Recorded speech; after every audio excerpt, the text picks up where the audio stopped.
안녕하세요, 가치아입니다. 3월 28일 금요일 국내 시장이 마감되었습니다.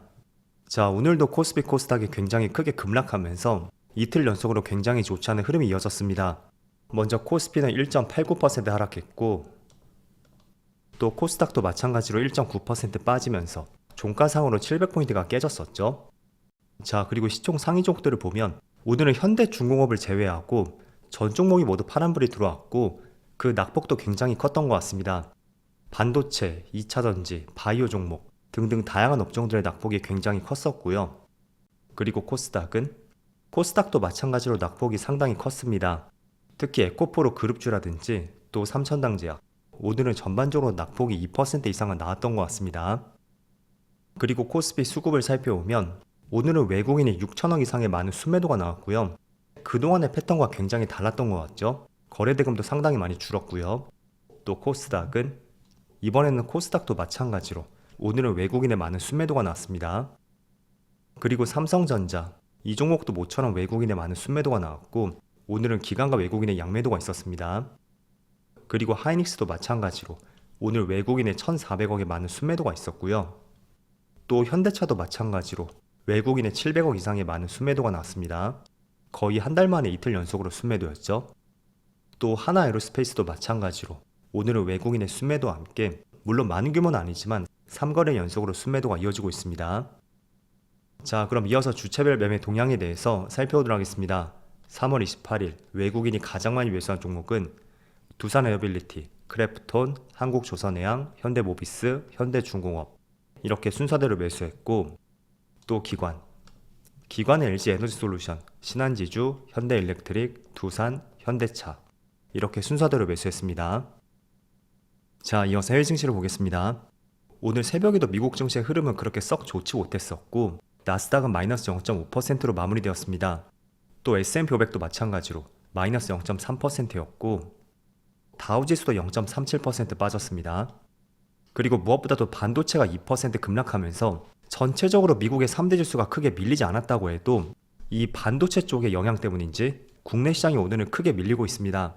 그리고 또 국내는 정치적인 리스크가 있는 시점이잖아요. 때문에 최근만큼은 미국의 3대 지수보다도 이 반도체 지수의 흐름에 따라서 국내 시장의 흐름도 조금씩 변하는 것 같습니다. 어쨌든 국내 대표 수출 기업은 반도체에 있고 또 전체 시총 비중에 있어서도 반도체가 압도적으로 많은 것을 알 수가 있죠. 그래서 반도체가 약세를 보인다는 것은 그만큼 지수의 상승을 기대해 볼 수가 없고 또 지수가 상승하지 못한다는 것은 다양한 업종들도 힘이 부족할 수가 있다. 그런 의견이 될 수가 있습니다.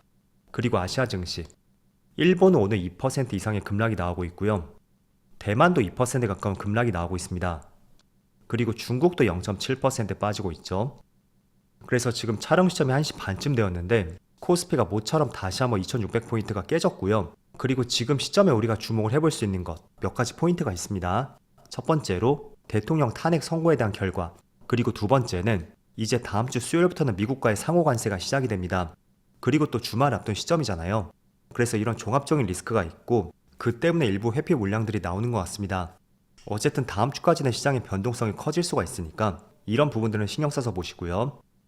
또 일봉상으로 보면 241선을 확실하게 돌파하지 못하면서 또 한 차례 눌리는 흐름이 나왔습니다. 그렇지만 지금의 추세를 연결해보면 아직까지는 추세가 깨졌다고는 볼 수는 없는 것 같습니다. 물론 다음 주에 지금의 추세를 깨고 내려간다면 그때는 조금 더 조심하게 대응을 해야 되겠죠. 하지만 지금 관점에서는 오늘 2%가 빠졌다고 해도 여전히 작년부터 이어져 왔었던 이 하나의 추세, 그 추세는 연속성을 띠고 있으니까 다음 주에 이 추세를 깨고 내려갈지 아니면 반등이 나올지 이런 부분을 주목해 보시면 좋을 것 같습니다. 자, 반면에 코스닥을 보면 코스닥은 확연하게 추세가 깨진 것을 볼 수가 있어요. 자, 마찬가지로 작년 말부터 추세를 한 차례 이어왔었다면 3월 초에 그 추세가 한번 깨졌었죠. 그리고 그 추세를 회복하지 못하고 지속적으로 시장의 약세 흐름이 이어지고 있습니다. 일단은 코스닥은 바이오 비중이 높잖아요. 때문에 이번 달에 반도체 관련주가 좋은 흐름이 나왔다면 반대로 코스닥 대장 업종들, 바이오주가 약세 흐름을 보였었고 그게 코스닥 지수가 조금 더 많이 빠지고 있는 하나의 이유가 된다고 할 수가 있습니다. 그래서 종합적으로 봤을 때는 일단은 코스닥은 추세가 깨진 것은 맞습니다. 반면에 코스피는 아직까지는 추세가 깨지지 않았다. 그리고 그 추세 하단까지 내려온 만큼 다음 주에는 그 추세를 딛고 올라갈지 또는 코스닥처럼 추세가 깨질지 그런 결정이 날 것 같습니다. 그래서 만약에 반등이 나온다면 저는 차라리 코스닥 쪽보다는 코스피 쪽에 조금 더 집중을 해볼 것 같고요. 그 대표 업종들은 제가 최근에 많이 말씀드리고 있습니다. 저는 1순위가 지금 시점에서는 반도체, 이 반도체를 더 주목하고 있고요. 물론 오늘은 삼성전자의 급락이 나오고 있습니다. 자, 그렇지만 이번 달의 흐름을 보세요. 오늘 비록 2% 이상 빠진다고 해도 결코 추세가 깨졌다고는 볼 수는 없습니다. 그리고 또 오늘 한 가지 좋은 기사가 있었는데, 자, 세계 3위 메모리 반도체 기업 마이크론이 최근에 10% 가격 인상을 발표했습니다. 그 이유 중에 하나는 메모리 고정거래 가격이 지금 바닥을 찍었다고 볼 수가 있고, 또 조금씩 반등을 하는 것도 가격 인상의 하나의 이유가 되었습니다. 그리고 다음 주부터는 본격적으로 2분기가 시작이 됩니다. 그런데 2분기부터 4월부터 6월까지가 되겠죠. 2분기부터는 낸드 가격이 15% 오를 것이라고 그렇게도 전망을 하고 있습니다. 자, 그래서 전날에 반도체 지수가 2% 이상의 급락이 나왔음에도 불구하고 마이크론 테크놀로지는 1% 빠졌고요. 지수가 2% 빠졌다는 것은 개별 종목은 5% 가까이도 이렇게 깊이 빠진 종목도 많을 것입니다. 그래서 그것과 비교해 본다면 비록 어제는 반등이 나오지 못했지만 1% 빠졌다는 것이 선방을 했다고 생각이 되고, 다음 달에 시행이 되는 상호 관세 때문에 지금 시장이 굉장히 많이 어지럽습니다. 그게 조금만 지난다면 저는 다시 가격 인상, 이런 부분이 충분히 시장에 반영이 될 것이고, 또 낸드 플래시와 D램의 2분기 가격 반등, 그것도 시장이 주목하는 시점이 있을 것이라고 보고 있습니다. 그래서 지금은 반도체 관련주가 조금 빠지고 있지만 저는 여전히 이런 부분에 한번 주목해보자, 그런 말씀 드리겠습니다. 자, 그리고 하나 에어로스페이스를 보면 며칠 전에 3조 6천억의 유상증자 발표가 있었잖아요. 그때 21선을 깨고 내려가면서 크게 개파락으로 마감되었습니다. 그런데 지금 5일 연속으로 21선을 돌파하지 못하고 있죠. 물론 오늘은 장중한 때는 굉장히 좋은 흐름이 나왔습니다. 거의 9% 가까이도 상승이 나왔었거든요. 일단은 조금은 긍정적으로 볼 수 있는 것은 금감원에서 유중에 대해서 일단은 제동을 걸었다는 뉴스가 나왔습니다. 근거는 정보가 미흡했다는 거죠. 그래서 정말로 어떻게 흘러갈지 모르겠습니다.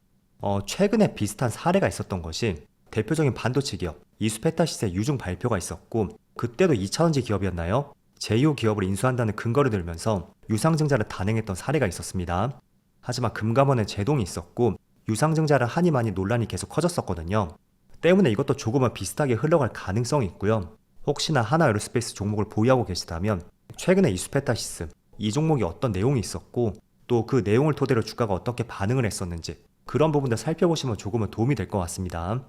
그렇지만 저는 어떤 재료가 되던 간에 일단은 21선이 깨진 종목이라면 상당히 보수적으로 보고 있고요.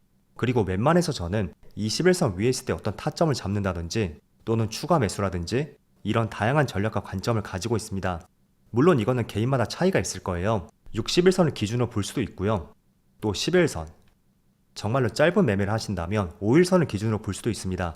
하지만 제 스스로 저의 성향을 봤을 때 저는 조금은 짧은 매매보다는 약간의 스윙 관점으로서 어느 정도 시간을 두고 매매하는 것이 훨씬 맞더라고요. 그래서 저 나름대로 기준을 세운 것은 21선이고요. 절대적으로 그 위에 있을 때 항상 여러 가지 전략들을 세우고 있습니다. 그래서 여러분들 스스로도 한번 기준을 세워보시고요. 시장이 어떻게 움직이던 간에 그 기준을 꼭 깨지 않고 끝까지 한번 이어가 보시는 것을 권장해 드리겠습니다. 그리고 지금 코스피 코스닥의 과열 지표를 한번 살펴보면 코스피는 지금 45포인트 정도 과열 지표가 상당히 많이 내려온 것을 볼 수가 있습니다. 그래서 얼마나 더 주가가 빠질지 모르겠습니다. 또 반등이 나올 수도 있고요. 그러나 절대적으로 위치만 본다면 결코 부담을 가질 수 있는 그런 위치는 아니라고 생각이 되지만, 중반쯤에 말씀을 드린 대로 다음 주까지는 국내 정치적인 리스크하고 또 미국의 상호 관세까지 지켜볼 수 있는 부분이 상당히 많은 것 같습니다. 그래서 그런 부분과 연계시켜서 한번 보시고요. 그리고 코스닥을 보면 코스닥도 마찬가지로 지금 32포인트까지 내려와 있습니다. 때문에 여기서 한 차례 더 밀린다면 저는 과매도 구간으로서 이런 구간들이죠.